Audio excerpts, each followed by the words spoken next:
Welcome back to Daily Flash. I'm Riesa Pascal. What do you get when you mix mental health challenges with a passion for drumming? A dynamic speaker and musician who delivers raw energy with a fresh perspective on wellness. Our next guest is a highly sought after keynote mental health speaker and advocate for the healthcare industry. Please welcome Mike VENY to the show. Hi, Mike. Hello, how are you? I'm wonderful. So glad you're with us today. I would love to talk all things mental health challenges. How have mental health challenges impacted your life and guided your path to public speaking? I understand it started at a very early age. Yes, when we talk about mental health, we're talking about three things: thoughts, feelings, and behavior. What's interesting is you can't see someone's thoughts. We like to think we can perceive people's feelings, but you can absolutely observe behavior. And so as a child, I struggled with behavior problems, and it led to me getting expelled from several schools, hospitalized at a mental hospital three times. I attempted to die by suicide at age 10.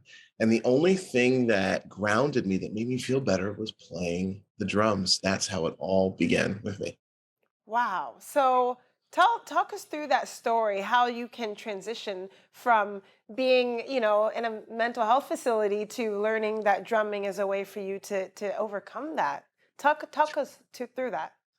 Well, it's interesting. Mental health challenges are just confusing, complex, and frustrating. There's no one solution. We're always searching and trying to find different things. It's like a cocktail of things that seem to work when someone finds a path to recovery.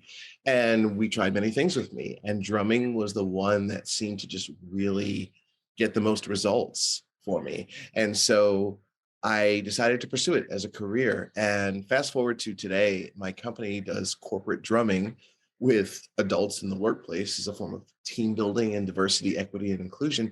And I get to share the medication that helped me with others. And that is basically the path of how it happened. Nice. So corporate drumming, and how does that help other people? There's probably a lot of people who just say, "Oh, well, it's drumming, it's music," but it really does make a difference. Can you tell us how that's possible? It does. Adults have some trouble playing well in the sandbox with each other, in case you haven't noticed. They have trouble getting along. And sometimes we forget what we learned in kindergarten. We actually do. And so it's a great opportunity to revisit some of those basics about listening to each other, not always being the loudest person in the room, but Mhm. knowing when to pull back and listen to others and support others. So it's an exciting way and a fun way to teach some basic skills around leadership, around team building. Excellent. And as we mentioned at the top, you obviously are a mental health speaker. You travel all the time. Why do you think that mental health stigma exists? And what are you doing to challenge that stigma through your public speaking engagements? Well, one of the reasons stigma exists is that nobody wants to feel like the quote unquote weird one. And if you look at kindergartners and how they socialize, they actually call each other weird and we think it's cute. But what they're doing is figuring out who is in the group and who's not in the group. And we bring that with us throughout life, in every area of our life. We know who is in what group and who is not in what group.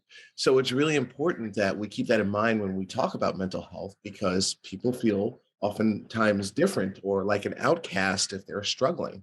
And so it's important to transform that stigma so people get the help that they need. Even though we're talking about it more than ever before, there's still that stigma, and it's preventing people from getting treatment. It's preventing them from going to therapy or even just admitting to a loved one that they are struggling. So it's important to address that.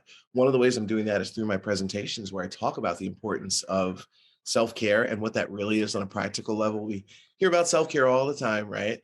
But on a practical level, what does that mean? And so we talk about that in my presentations: how to have the conversation, how to really have it in a practical way, and how to help others who are struggling. Excellent. And of course, another way you're helping is through a book that you wrote, Transforming Stigma: How to Become a Mental Wellness Superhero. What can readers of your book expect to take away? They can become a superhero, not a regular superhero, a mental wellness superhero. Superheroes always inspired me because many of them have struggled with their own mental health. I mean, take the movie The Batman, which I plan on seeing soon. Anyone who knows the story of Batman and Bruce Wayne had trauma as a kid, had some dark stuff that he struggled with, and turned it into good. And that's an example of, what I talk about when it means transforming stigma into strength. And so in this book, it gives simple and practical tools for people to help themselves and their loved ones if they're struggling within 24 hours, actually.